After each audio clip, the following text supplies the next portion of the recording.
In this video, we'll be taking a look at how to carry out integration by parts. Let's start with a simple example. We need to find the integration of the function x sine of x. We cannot do it directly, so we need to apply integration by parts. We follow a rule where we pick one part to differentiate, which we'll call u, and one part to integrate, which we'll call v.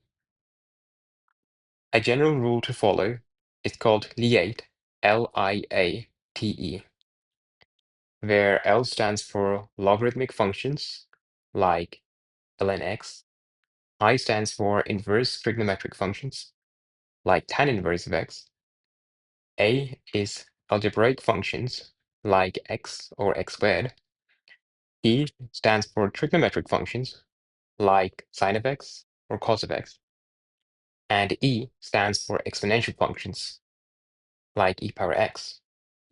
You pick the function that appears first in the list as u.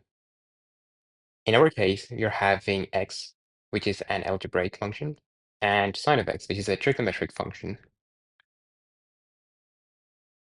So according to liate, you're going to be choosing x as u, and hence we'll be taking sine of x as v. Now, according to the integration by parts formula, we need to find the integration of v with respect to x for these, and differentiation of u with respect to x for this. So we'll be carrying out this working separately. Du by d of x becomes 1, and integration of v with respect to x, which means integration of sine of x, is minus cos of x.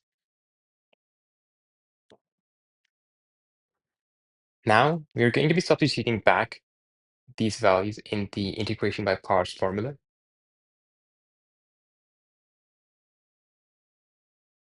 So let's rewrite this.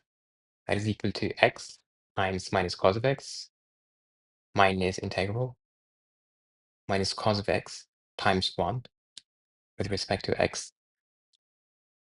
That's equal to minus x cos of x plus integral cos of x d of x.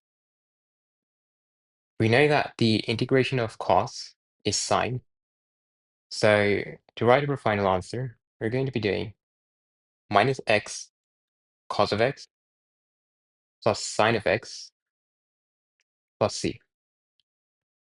This is our final answer.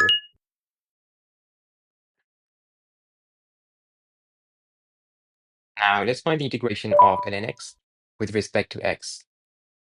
We don't have any direct formula to integrate ln x, so we'll solve it using integration by parts.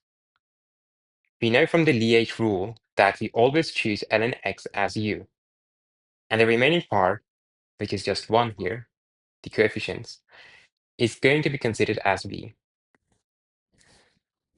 For the integration by parts formula, you're going to require the integration of v with respect to x and the differentiation of u with respect to x. So let's do its working separately. Du by d of x becomes 1 by x, and integration of v with respect to x becomes x. Now, substituting the values back into the integration by parts formula, we're going to rewrite it as ln x times x minus integral x times 1 by x with respect to x.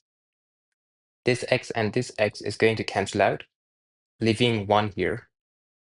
So x ln x minus integral 1 d of x.